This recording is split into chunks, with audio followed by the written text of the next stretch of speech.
There are moments when loneliness doesn't feel overwhelming or overpowering. It just feels constant and consistent. Not necessarily about being physically alone, but about feeling like no one else is quite inside what you're experiencing. You can be surrounded by people and still feel that gap. And in those moments, many people turn to books. Not always for answers, not always for advice, but for something simpler. It's called recognition. A sense that someone somewhere has felt something close to this. This is one of the oldest reasons people have turned to literature. Not escape, not entertainment, but companionship. When you read Fyodor Dostoevsky, you're not just following a story, you're entering a mind that doesn't avoid suffering. When you read Virginia Woolf, you're moving through a consciousness that pays attention to the smallest emotional shifts most people overlook.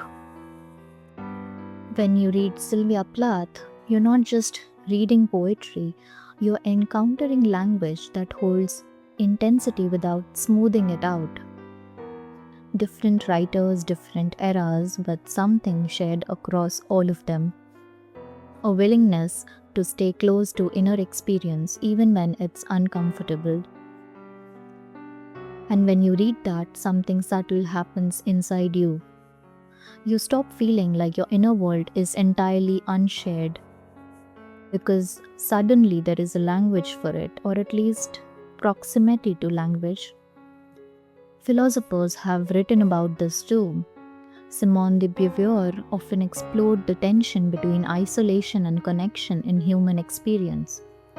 And what many of these thinkers, writers, and artists reveal without always saying it directly is this. What feels deeply personal is often more universal than we think. Not identical but recognizable. And recognition changes loneliness. Not by removing it completely, but by softening its edges. This is where reading becomes something very quiet but very important. It doesn't erase your experience, it sits beside it. And that besideness matters, because loneliness often intensifies when it feels like there is no parallel to it, no echo, no reflection. But literature creates echoes.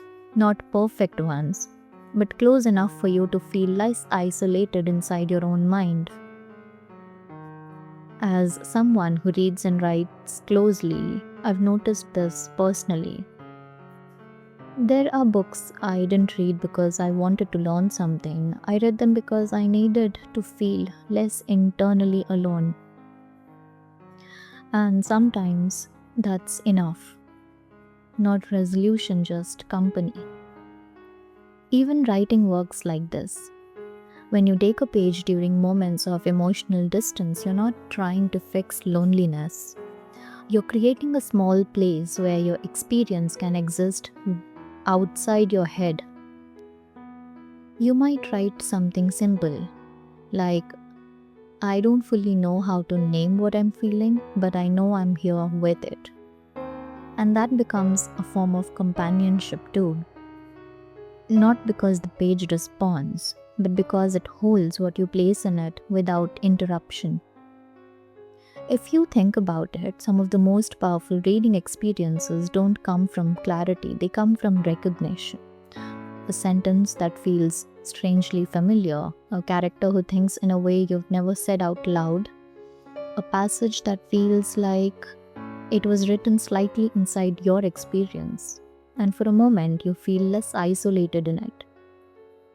So maybe it's not about how do you stop feeling alone, it's more about what kind of writing or reading makes your experience feel slightly less isolated.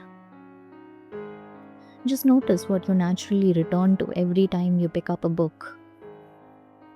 But because sometimes literature doesn't remove loneliness, it reminds you that your inner world has always had more company than you thought.